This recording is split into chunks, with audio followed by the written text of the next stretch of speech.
What's going on, you guys? Theo here with the big review, back yet again with another King of Fighters Allstar video, and in today's video we are going to be breaking down the June 9th update and taking a look at all the various new in-game content as well as the newest FES fighter to be added to the unified banner, and then we're also going to have some pretty juicy data mines to take a look at. So before we get into all of that, make sure you smash that like button and subscribe, and let's go ahead and break this update down.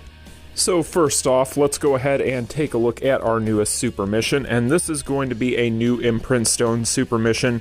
We've had these before. We actually had one very recently, and these are actually pretty good overall. I would actually say I prefer these to our normal super missions that are going to have these normal rewards, in which I normally, I'd wait till the last minute because I just don't care. But with these are actually pretty good, so we're going to look at this real quick. But basically, as you'll see, for each tier, each day, you are going to be able to acquire quite a few hammers. Now, unfortunately, there are not going to be a ton of gold hammers in here. It's looking like you're not going to be getting very many of those, unfortunately, until you get to the last day. So yeah, there you go. There's about 8 of those there, and then I think I counted 10 total in this. So yeah, you're looking at about 10 total gold hammers, it's looking like, overall for doing this entire thing. But at the end of the day, you get this selection box for an Imprint plus stone. So this is going to be your generic plus Imprint stone selection box that you would be able to get normally. And I always tell you guys, as you can tell from the quantities that I have of these, the one that I always recommend is going to be this square yellow plus Imprint stone for the power charge. That is always a very good option. However, you can't necessarily go wrong with any of these HP recovery stones because those are going to be pretty niche, but very useful against specific bosses in PvE. And then there is always a case to be made for the yellow hexagon stone here as well. So those are the 3 I always recommend with these boxes. It really just depends, but versatility wise and just kind of as far as the stone you'd be able to just use in general the most in these, I would always prefer this one for you guys if you needed any advice from me on which one to pick. But overall, the rest of these are going to have your generic mystery boxes, which are what they are. Your chances are you're going to get something you don't want with these, but it's better than nothing. So really, the best part of this entire thing is going to be the fact that we get a decent amount of hammers overall with this. Unfortunately, again, gold hammers we're not getting very many, and then you get this plus Imprint stone selection box. So that is what you are looking at for your super mission. You're going to have 19 days to finish this, so you have plenty of time to get this thing done. So that is going to be the super mission. Next up, let's go ahead and take a look at the dice game, because there is quite a bit to talk about here. This is a really good dice game this time around, and we're going to talk about the pros and the cons of it, because there are a few things that are probably going to rub people the wrong way. Now, the last time we had a dice game, there were a few things that a lot of people didn't like, so a lot of it just came down to the fact that this thing required a lot of AP in order to finish the mileage rewards, because if you take a look here, these are going to be your mileage rewards, and there's quite a bit of really good rewards in this time.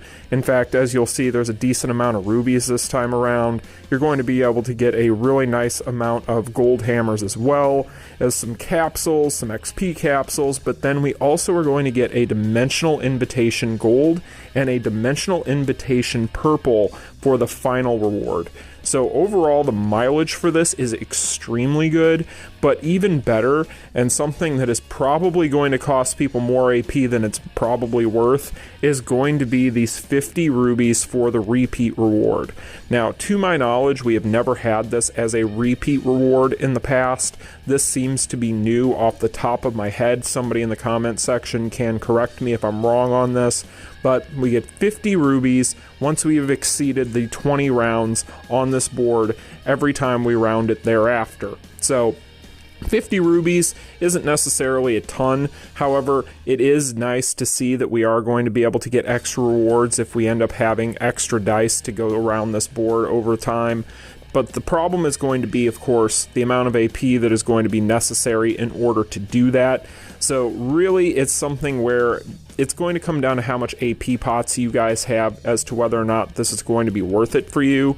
Of course, the proposition, especially after everything that we've been through with some of these banners recently, the proposition of being able to get free rubies every time you go around this board is probably going to be pretty tantalizing to a lot of people. However, it really is going to come down to how much of their AP they're willing to part with, because just getting to the 20 rounds itself, much less going around this thing another 15-20 times, is going to be quite costly when it comes to AP pots. So I don't know if I would necessarily recommend that whatsoever, but that is definitely going to be up to you guys. So you'll have to let me know in the comment section if you feel like you're probably going to be trying to go for those extra rounds to get those extra rubies. But for me, I don't know that it's necessarily going to be worth it. So the rewards, though, very much worth it. Make sure you guys try to get through this thing. There's going to be several different ways you can get these dice. Now, of course, you can go ahead and get the generic dice that you would get for just normally logging in each day, but then you're also going to be able to farm the dice because of the world drop event, which we talked about yesterday in the breakdown for the notice for this update. For those of you who are not aware of how to look this up, I will show you guys. So basically, if you go to the home screen here, the easiest way to check and see where you can obtain these dice for the World Drop event is going to be down here. You will see these little fireballs next to the dungeon and the story tabs. And if you go ahead and you click on that fireball, you will see that you can get the dice from these different events. And then if you go in and you elaborate on those, we'll go ahead and take a look here at the Advent Dungeon as an example. If you go through here, you'll see these little fireballs with the little timer on them, and they'll tell you whether or not these different events and these different dungeons are going to drop the dice. Now, the way that you would do this is basically all you need to do. I'll just go ahead and skip ticket a few of these and show you guys, and then hopefully we hit some RNG and get some of these dice on these rolls. Let's see, there we go. So you'll be able to get dice there through these various events. So just make sure that you guys are doing these things daily. Try to make sure that you are either running these or skip ticketing each one of these different dungeons that is going to give you guys these different dice, because you will want to make sure that you try to farm these as much as possible. Again, the rewards for the Leah dice game are actually very, very good, and especially if you're somebody that is planning on trying to go in and doing the extra rounds for the extra rubies, you will want to make sure that you get through these every single day. So that is pretty much what we're looking at with the Leah dice game, you guys. Like I said, it is extremely nice for the rewards. I'm very happy with the reward breakdown for this one. The mileage is really good, and they are giving us extra rubies if we want to invest the extra AP. So overall, good stuff, you guys. And like I said, just make sure that you are farming all of this stuff. You'll be able to get these things through various modes like Epic Quest, Story, and the Advent, and the Challenge Dungeons, so on and so forth. So that is going to be the Leah dice game. The next thing we are going to go ahead and talk about is we're going to go over to the secret shop. We're going to talk about the Hinako summon shop, and then we will talk about Hinako herself, because there are a couple of packages here, and these are actually new. We haven't had these in the past that I remember, so I'm going to go ahead and talk about these really quick.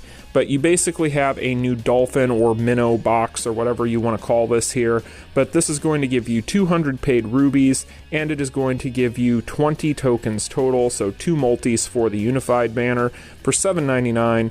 The value here is actually really good, so being that these are going to be $7.99 for 2 of those tokens and 200 rubies, not a bad deal whatsoever if you're looking to spend just a little bit. However, my recommendation, skip this entirely, because my opinion of this is you do not spend money on tokens for the unified banner. So by that same, dare I say, token, it's going to be this other package here. This is going to be the KOF Summon Package 2, and this one has a ton of value, and I'm really hoping later on down the road when they do limited banners that we get packages such as this for those. That would be really, really nice, because this actually, for $44.99, you get 2,000 rubies, you get 8 multis for the unified banner, and then you are going to be able to get summon tickets for the unified banner, so you'll get an extra multi there. So overall, this little package is pretty darn good. This is almost kind of a budget version, budget at $45, right? But almost a budget version of the $80 pack that gives you 8 of the summon tokens for the fighters and for the cards. So this package is actually really good if they do it down the road for other types of banners. But right now, again, same rules apply as that previous one. I don't recommend spending money on any of the unified banner content right now. So that's just my opinion. You can get tokens plenty of ways free.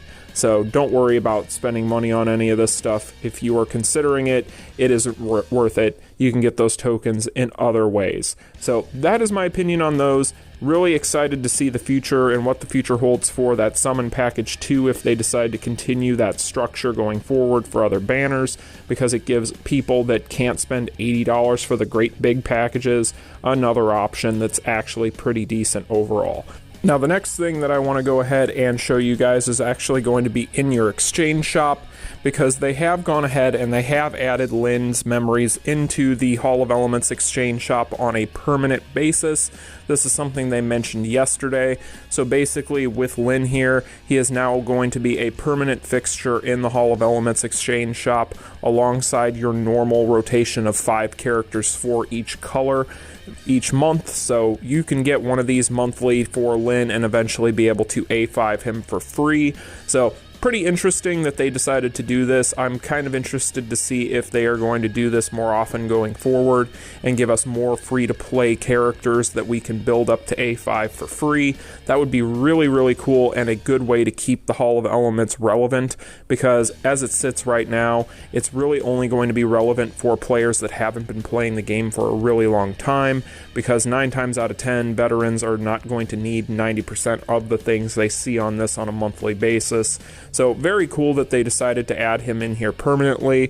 For those of you who are wondering if he is worth it, when it comes to the currency for this dungeon and for this shop, if you feel like you don't necessarily each month find anything that there is that you need, and you're pretty much just piling these things up kind of like I was doing, I was up to like 8,000 coin and just never had anything I needed to purchase in here, then Lin isn't a bad option just to try him out and play around with him and have another character. But largely Lin is going to be pretty forgettable for veterans and really only going to pertain to people who just need a cheap, easy FES towards the beginning. And being that he's no longer available anyway right now, it's pretty much just going to come down to whether or not you have him from his original event run. We'll have to wait and see if they ever rerun him to keep this relevant, because eventually this will become irrelevant for him being in here, that is. So we'll have to wait and see, but pretty interesting that they decided to go this route. But speaking of characters, let's go ahead and talk about the main event of the video, the newest character to be added into the unified banner after having no unified banner characters being added for quite a while now, and that is of course going to be the FES 2000 Hinako. So Hinako is going to be a yellow defensive type with a leadership skill that increases grab skill damage by 65% and obtains 5% power upon using a grab skill. So first and foremost, the yellow defensive typing is actually relevant for Reviving Hill's dungeon, so not a bad typing whatsoever, and actually pretty good overall for her as a character that you could use for something like that. And whenever you're going to have a character that, spoiler alert, isn't necessarily the greatest thing in the world, it's nice when they have these niche uses, and that definitely is the case for Hinako. Now, as far as her leadership skill is concerned, though, that's actually pretty darn good. She's increasing grab skill damage by 65% and giving 5% power upon using a grab skill, and I'm sure the first character that would come to mind for most people with this skill is going to be Chrysalid, the boss syndrome version of Chrysalid, that is, and I feel like that would be pretty interesting to see what his performance would be in things such as guild raid solos and things of that nature using her on leader. But this is actually a pretty good leadership skill and goes to show that they are putting more of a focus on things such as actual specific types of skills and attacks. So we're going to be seeing more and more of this. I get the feeling going forward in the game where they're starting to focus more and more on the types of skills in the game, like they've been doing with those stones recently, and now with this leadership skill. And we've been seeing a lot of this recently, so definitely an interesting observation and a very good leadership skill that I would like to see later on maybe a stronger character. But as it sits right now on Hinako, pretty good leadership skill overall. Now, moving on to her cores. We're going to talk about these a little bit and break these down, but she's going to have skill enhanced for grab, so that's going to give her 12% grab skill attack damage increase. She's going to have HP plus 6,300. She's going to have an increase to her defense of 1,900. She's going to have a 15% power charge rate increase, which is pretty nice. She's going to have an abnormal status resist for stun, which gives her a 40% stun duration decrease. She's going to have an increase to her attack of plus 840, and then she's going to get into her exclusive cores. So the first exclusive core is going to be Wealthy Family. She's going to gain super armor for 3 seconds when using a grab active skill, which is actually pretty good when you consider she has 2 of her 3 skills as grabs. And then next up, she has Sumo. Sumo is actually a very new mechanic, and we've been seeing this a lot lately where it seems like in the Unified Banner pool, they've been adding characters that are going to be having these new effects and these new skills that are, seems like they're testing them to see what they do to the meta and how they affect things before they start putting them on limited banner characters. So don't be surprised if this isn't the last you see of this mechanic and you start seeing it more often going forward. But Sumo casts a shield that absorbs damage for 5 seconds when attacked if HP is 50% or less, and then it removes the shield when attacked 10 times on a cooldown of 15 seconds. This is really interesting, and from the people that have her in the limited stories I've heard from people on this, it sounds like she ends up getting a blue shield around her whenever this procs, and basically what's happening here is for 5 seconds when she's below 50% health, she's going to be absorbing damage. This has a self-removal on it if they get hit more than 10 times. So basically, if she gets hit 10 times or more, then she is going to drop that shield. So it does have a cap on it, and it's only going to last for 5 seconds. But it's interesting because it basically brings up the question of whether or not the opponent just decides to stop attacking for 5 seconds and wait it out, or if they just decide to zerg through it and try to just break through that shield using the 10 hit mechanic part of the skill. And so it's an interesting one overall. We'll have to wait and see how they decide to implement it going forward in the future, like I kind of said with the leadership skill on a better character.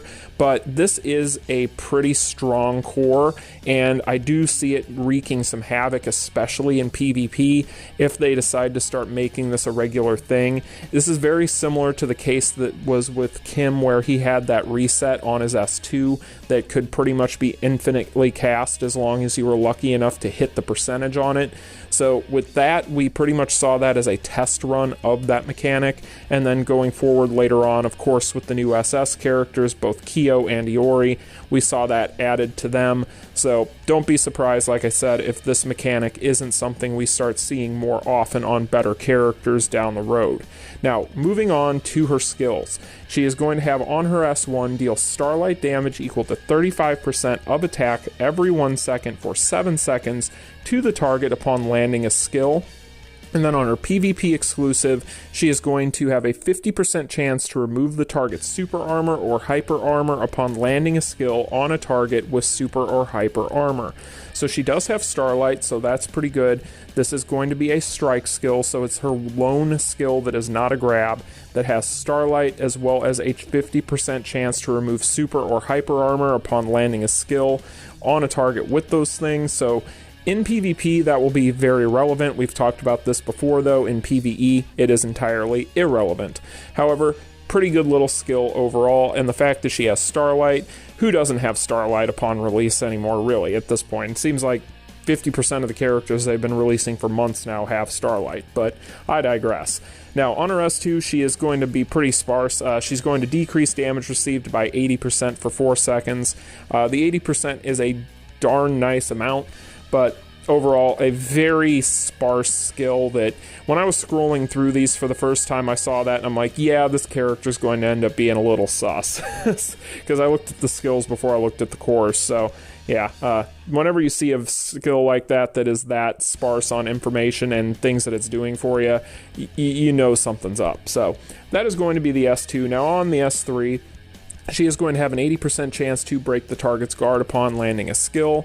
Of course, this ignores target's guard and disables their guard for 4 seconds. And then we have another PvP exclusive that is very similar and the same as the first one. And you're going to have another 50% chance to remove super or hyper armor in the PvP. So she has 2 sources of the same effect for PvP.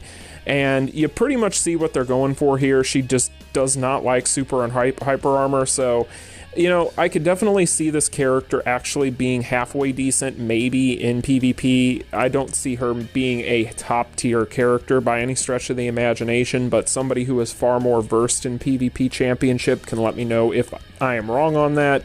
But I see her being kind of middle of the road. However, being that she has 2 sources of this effect and that effect is actually really good, not too shabby overall. Now, that is pretty much going to be what she has there. She doesn't have a new 3PG finisher at all, but if we go into the skill preview, we'll take a look at things here real quick, and then we'll go ahead and move on. But overall with her, she is not a terrible character, but she isn't going to be a character that I feel like is necessarily going to make many waves in either PvE or PvP. She is kind of adorable, though. I love her battle stance. Again, if you guys don't know this about her, she's basically a female sumo wrestler, so if you guys didn't know that, well, spoiler alert if you couldn't tell just by looking at her. But she's a really fun looking little character. I wouldn't necessarily mind if I got her, say, maybe on some free tickets or something along those lines.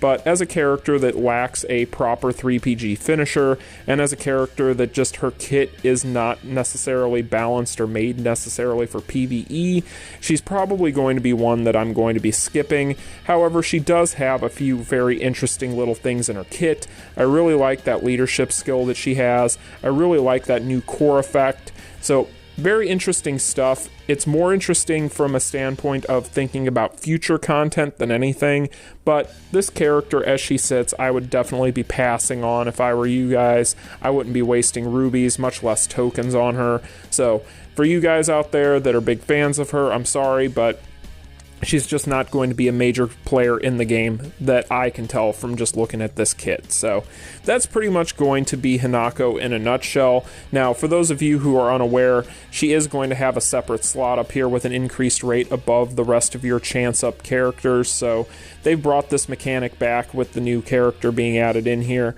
So nice to see that back, because it's been so long that we've had characters added in that I feel like a lot of people forgot that had been a thing. So yeah, she is going to have an extra rate up, so if you are going for her, hopefully you can get her fairly quickly. But that is pretty much going to be it for the update content. Now, that is not going to be it for the video though, as we do have a little bit of information to go over real quick as far as data mines are concerned. There were a ton of data mines that came out of this update, because obviously they are prepping for quite a few new things to be added in. However, I'm not going to break them all down in today's video, as there were quite a few just normal assets that were added in that could potentially mean something, but a lot of it is just kind of guesswork. So I'm going to save that for another video down the road, maybe tomorrow, and we'll talk about those, as they're largely uninteresting for the most part. But we are going to focus on a few that are very interesting. So let's go ahead and move on to those and talk about those data mines. First and foremost, special thanks to the unofficial Discord for the source for these data mines, but as you can see, these are going to be 3 new banner graphics that we have for in-game content in the data. So the chapter of fight is definitely looking like it's going to be the chapter of struggle that was teased to us in that developer's handbook. So that looks like it is a lot closer than some people might have thought. I'm still under the assumption it will be coming along with the stone update at the end of the month, so this lends more credence to that idea. And then we also look like we have a Wonderland Iori team relay coming, which is just looking like another team relay boss featuring Wonderland Iori. And then a new card banner, which is interesting to look at here because you'll see the Hinako 5PG on there that we've had in the game for a long time, but then you'll see a new asset for a new Kyo and a new Iori special card, as well as a new FES set. So we don't have any information on what the new FES set is. I do have the better graphics of each one of those cards for their card art here momentarily, but we do have at least somewhat of an idea with the Kyo finisher, what we're going to be seeing with that one, as there has been a kind of funny bug going on in Time Attack when SS Kyo is available in there that I can go ahead and show you guys on screen here. But one would assume that this is that finisher card art for this finisher here, so we'll have to wait and see if this gets added in here soon. I get the feeling it's probably going to be, considering the fact that Hinako is pointed out on this banner. So I would assume that we'll get this eventually here in the next week or so, but we'll have to wait and see as always. It's just a weird timing thing though, considering the fact that you've got the Hinako card on there, but they wouldn't release it in the same week that they released her. So yeah, very odd to me, but maybe it's just a placeholder art. That could always be the case as well. We've seen them stagger characters and card banners in the past. So that is pretty much going to be that part of the Datamines. Now these are better looks at the assets for the card art, so we'll have to wait and see what this new FES set is going to be doing for us here. Like I said, we should hopefully, if we're getting these, get them very soon, and then we can break those down at that point. But like I said, there are a lot more Datamines in this update that we're not going to get into today because this video is already going to be a little bit longer than usual, but we will talk about those more in depth here over the course of the next couple of days. But largely those things are going to be assets and just kind of different things that, like I said, are a little less sexy, a little less interesting. So not things that we necessarily need to go over today. So that is pretty much going to be the video, you guys. Let's go ahead and jump back to the home screen and we'll wrap it all up. So that is going to be the 6.9 update, you guys. So there's a few little minor details that we didn't get a chance to go over today, like I had mentioned, that we'll talk about in a future video, and we still do not have the passes. We will be getting those tomorrow, so we'll talk about those then.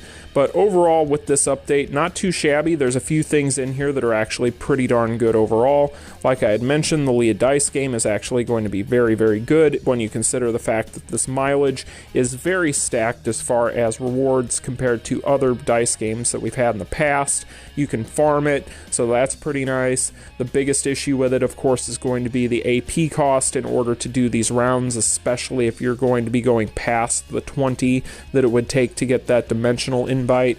So that is something that some people might not like to see, but it is a very nice dice game. The super mission itself isn't bad at all. You get quite a few hammers, and you do get that selection box at the end, but overall, it's a super mission, so it's not anything that special. And then when it comes to Hinako, like we had mentioned, she's a character that, while she does have promise of things coming in the future as far as potential meta shifts, bringing new effects in, she isn't herself a character that I would be spending rubies on. It's up to you if you want to do that or you want to spend tokens, but my stance on this is right now you should be saving everything you can until the anniversary, unless they decide to drop something crazy like a collaboration or a limited banner at this point between now and then. So that is pretty much going to be the update. You guys let me know in the comment section down below what you think of it. I know this is a little bit longer of a video today. I also wanted to fit in the KOF 15 reveal trailer for Luong. Unfortunately, the video today I knew was going to be too long as it is, so that's stuff that's going to have to wait, but I'll get to it, I promise. Anyway, you guys, smash that like button and subscribe if you enjoy it, and I'll see you guys in tomorrow's video. Peace. Continue.